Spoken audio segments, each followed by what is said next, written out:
Peridot was Steven Universe's zealot. She had unquestioned loyalty to her superiors. They're objectively better than us. Every gem has their strengths and weaknesses, but not them. They're absolutely, totally, completely flawless beings. Especially my diamond. Yellow diamond. The most perfect, the most reasonable, rational, efficient decider ever to exist in the universe. And was puzzled by anything new to her. Is this a weapon? Only for cavities. She was self-righteous and insufferable.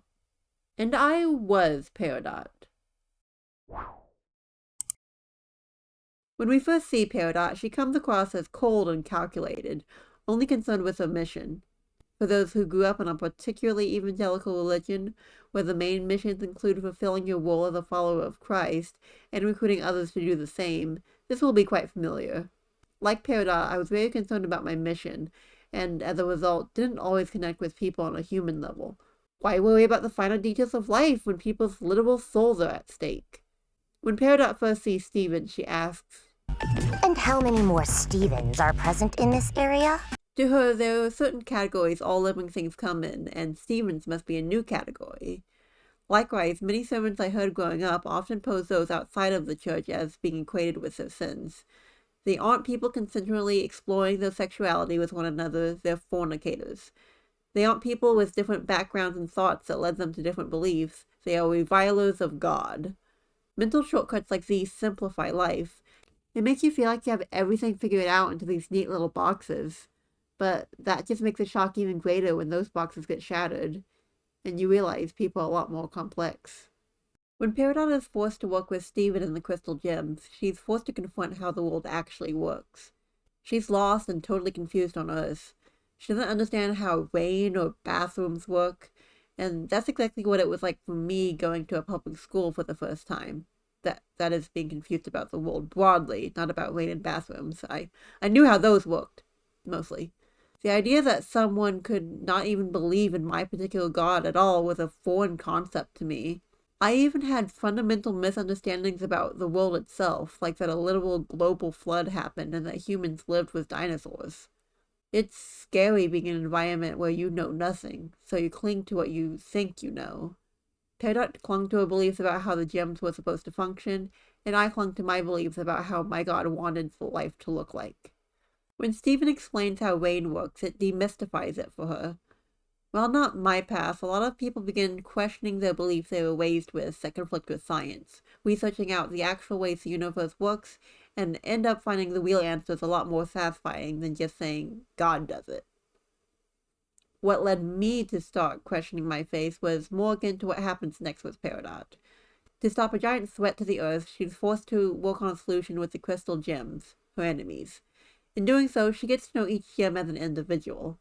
Pearls, where she comes from, are mere servants meant to be seen and not heard, but as they work on the machine to stop the spread of the cluster, she learns that our Pearl is more than capable of technological feats equal to, if not greater than, her own.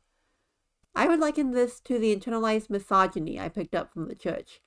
My branch of Christianity did not have women in leadership, with being a wife and mother propped up as the highest role a woman, or who they would call a woman, could aspire to. I am in no way saying that being a wife or mother is equal to being a servant. Both situations just have an ideal role for a group of people, with anything outside of it being wildly unthinkable. And then people like Peridot have to completely shift their perception of that group when it's proven that the box that they were shoved into was artificially created by a social hierarchy. With Amethyst, Peridot admits that the quartz would technically be the highest ranking of the crystal gems, if it weren't for her being defective. Peridot explains that ideally an amethyst would be twice as big and serve as an intimidating soldier, but our amethyst unfortunately stayed in the ground too long. This unsurprisingly hurts her, with Peridot eventually apologizing and realizing that there is still much she has to learn. This is like how the church recognized one ideal family with one mom, one dad, and their biological children. As an adopted kid from a single mom, I don't recall any actual instances of being treated less than, but that one family structure was still propped up as the gold standard. And while I was actively living in a family that differed from that and still more or less functioned, I still had to question why I fell into the trap of having that be the default family structure in my mind even after leaving the church. Now, I know that a ton of factors outside of just basic structure can affect a family's dynamic, like financial stability, attention to emotional well-being, and communication. Garnet is the gem she has the most trouble understanding. Garnet is a fusion of two different gems who have decided to live together as one forever. But back on Homeworld, gems only fuse for pragmatic reasons, like for combat. Peridot doesn't understand saying fuse just because you like the other person. She only understands through her OTP. Steven showed Peridot a TV show called Camp Finding Hearts, and she gravitates towards two characters she is convinced belong together as a couple. It is only once Garnet explains herself as being like that couple that Peridot understands why two gems would choose to stay fused to one another. The parallel is a lot more obvious here. A lot of religious environments pose relationships as needing to result in a man and a woman having kids. And when you have two people of the same gender who want to be together just because they love one another, that can kind of be revolutionary. You don't need to seek out a partner to produce another soul to be raised in a particular church or to bring glory to a higher being. You can simply be with someone because you want to. And that level of self-centered happiness can be unthinkable in a world where you are only supposed to live for a god. Throughout these episodes, she gets bits and pieces of what exists outside her established worldview, but she still has a core belief at the lens she sees everything through. She still sees the diamonds as a supreme authority. Rarely does an entire belief system fall away all at once. Often it's small pieces that get chipped away until you reach a breaking point. For Peridot, it follows a decision made out of her devotion to what is essentially her god. She's still a communicator that goes directly to Yellow Diamond, hoping to ask for a rescue. But in doing so, she realizes that things she's learned in the meantime have shifted her values. The organic ecosystem creates resources unique to this world. We can't sacrifice all that potential just for one geoweapon. Then it happens. I can tell you with certainty that there are things on this planet worth protecting. What do you know about the Earth? Apparently more than you Claude! She realized her god could be wrong about something. For a worldview based on an inerrant source of information, seeing a single flaw is world-shattering. For me, it was realizing I wasn't straight and that my church was wrong about queerness. If it's wrong about this thing, what other things is it wrong about? Peridot's reaction in the following episode was pretty much how I reacted. When you realize your former worldview has shattered and now have to rebuild, it's a strange mix of ecstasy and panic.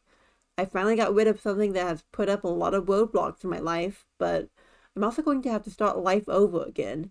It's terrifying, but it's also extremely freeing.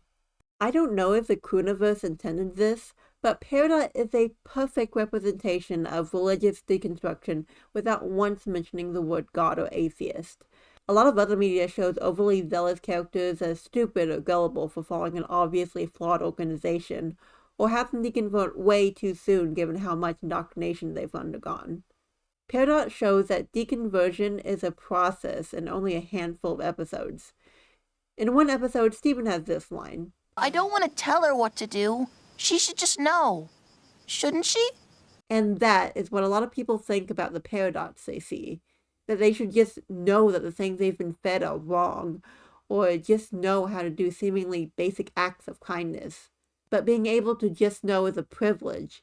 It means no one has put ideas into your heads that would make seeing people as people harder. And removing those ways of thinking from your mind completely usually takes a ton of work. Deconstructing an entire worldview is a process. For people currently going through it, there might be things you just don't understand for a while. There might be people you still don't understand. And that's okay. It takes work to undo your entire lifetime of thinking. No one owes you forgiveness for things you did out of those beliefs, but it's still never too late to change. It's never too late to call God a clod. You Claude! Thanks for watching. I've had this video in my mind for a while, and it feels good to finally get it into words. Hoping to branch out into talking about how deconstruction intersects with different media, or just media I find interesting. So let me know how you like this one. I'll see you later with more things and stuff.